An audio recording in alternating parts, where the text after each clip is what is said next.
nasty, profanity-laced protest dogging Justin Trudeau on the campaign trail, but that's not the only place where this is playing out. This is really torqued, of course, on social media, no surprise there. Toxic tweets are targeting all sorts of party members, including Justin Trudeau, probably more than others right now, but who is actually receiving the most hate? Is there any way to track it and see its impact? Well, one organization is doing just that. The Samara Center for Democracy has something called a Twitter tracker, and it shows that Mr. Trudeau has received the highest proportion of toxic tweets, 24% of the total.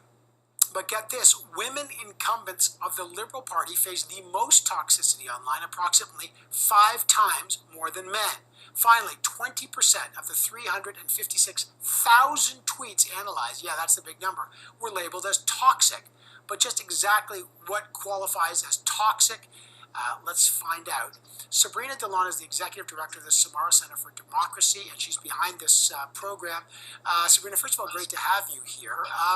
Set the tone about what exactly, how your organization is tracking what toxic tweets, and what the threshold of toxicity is to hit that. Sure. So thank you for having me, Evan. So what we have for the election period is a bot on Twitter that we're calling SAM. So SAM is using machine learning to track toxic tweets that are aimed at political party leaders and incumbent candidates in the lead up to our federal election.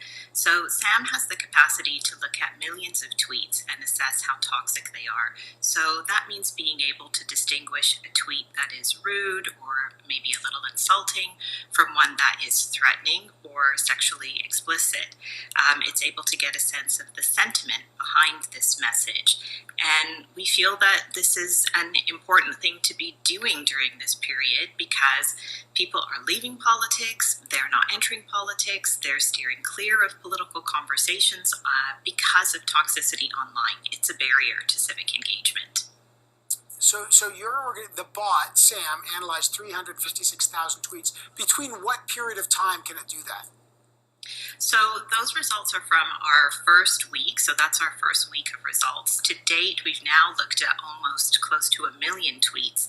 And we will be sharing some more detailed results about what happened over the weekend with the protests. But I can give you a sense of what we saw over the weekend and how that compares to what we found in our first week, if you like. Yeah. What did you find? Give us a sense of what's surprising and what we're seeing. Well, there was a bump in activity over the weekend, so an increase in the number of tweets, but interestingly, their proportion was largely the same to what we've seen so far. So what we've seen so far is that 7% of tweets are severely toxic, so those are the ones that would likely get blocked or reported. Those are the ones that are threatening, would make you feel unsafe. 7% sounds small, but when you think about this as tens of thousands of messages that are aimed at just a handful of candidates, it's pretty extreme. We've also seen so far that 20% of tweets received by the group we're looking at are on the mild to moderate end of toxicity. So, those are hostile, kind of insulting messages, but those are not, barred or blocked. So they can come at a candidate at a rate of dozens, hundreds, or thousands at a time. So over the weekend, we saw about 200,000 tweets in total, shaking out roughly in the same way in terms of how many were severely toxic and how many were on the mid-range. And one way to assess these results is to think, well, I guess that's just how it is online. This is what is simmering away all the time.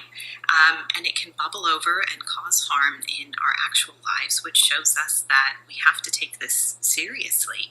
This is really affecting us, and it's taking a toll on our democracy. But it seems to be, is it breakdown on partisan lines, gender lines? Yeah, so far we've identified that women incumbent candidates in the Liberal Party are getting the most toxicity. That's when we exclude Justin Trudeau. So Justin Trudeau is, by far getting the worst of it. And we see an association and understand this from previous research as well, that the higher your public profile, the more well-known you are, the more likely you are to receive toxic messages. And women in particular are more prone to get messages that are on the higher or more severe end of toxicity. So those are misogynistic, sexist messages that can be threatening as well. Well, let's watch this. I think it's a fascinating way to measure toxicity on social media. What you see in kind of the real world on the campaign trail has a direct relationship with what you're seeing online. Sabreena Delhon, Executive Director of the Samara Center for Democracy, they've got this bot called SAM tracking toxic tweets. Let's keep this conversation going. Thanks so much for joining us. I really appreciate that. My pleasure. Thanks, Evan.